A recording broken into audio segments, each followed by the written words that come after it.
Hey, Strange Seekers! Today, we decided to visit a historical cemetery in Woodbridge, New Jersey, the First Presbyterian Churchyard. This churchyard holds one of the oldest headstones in New Jersey, dating all the way back to 1690. It also holds the second oldest monument in Middlesex County. They have tombstones made of almost everything here: brownstone, sandstone, terracotta, white limestone, and finally granite. Over the years, different stones were used as ones proved not to hold up well in weather.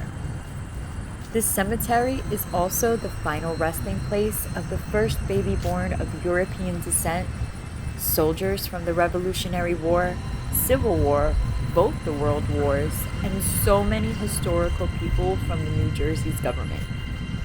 But other than beautiful tombstones, we also came out here for a different reason. A strange reason. A strange tale and legend was born in this very cemetery. So, let the legend begin, shall we? In 1896, a funeral was taking place for a young girl named Lulu Lorch.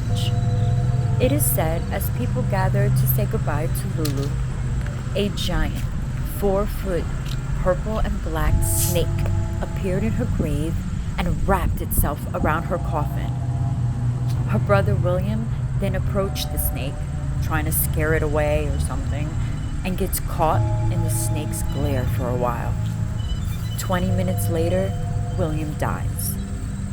1 week later, friends and family gather to say goodbye to another Lorch, when again, the same snake appears in William's grave.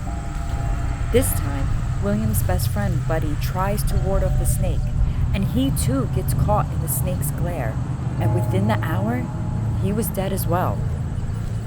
And so the deaths continued to the point it affected other towns. Funeral homes were super busy, and the snake was never caught.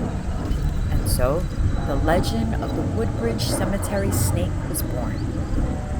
It would appear at funerals, choose its victim with a stare, and within the hour, that person was dead. So, we didn't find Lulu's grave, but we did find the Lorch family plot and William's grave with the amazing help of a kind church member who left before we could get his name to acknowledge him in this video. Big shout out to you if you were watching. So, back to the legend.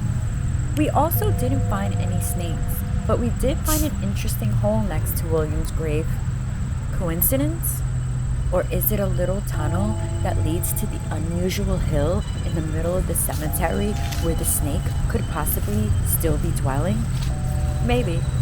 Or it's just a hole and a cool little hill at a cemetery.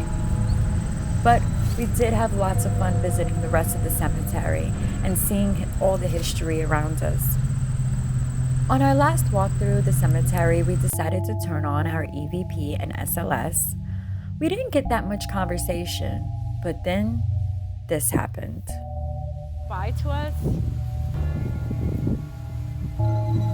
That stopped too because I was recording the guy. Sacrifice.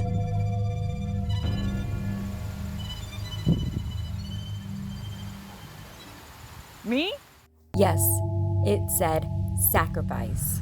I joked a bit, but then 5 minutes later, The what? we had this happen. Oh my god. Guys, graphic content.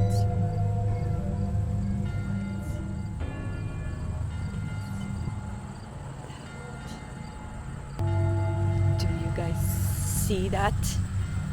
It is a decapitated, feathered chicken at a cemetery, people. Right after the damn ghost tube thingy said, sacrifice. So yeah, time to go. Great. That was awesome. So, like I mentioned, we were done with the cemetery and decided to turn off everything and go home. But as we were about to exit the cemetery, there was another one. Yes, another decapitated feathered chicken. Only difference is this one had coins with it. Strange, huh? Interesting, too. Does anyone know why this would be here? Let us know your thoughts and comments on these findings. Well, I hope you enjoyed the video today, and thank you so much for watching.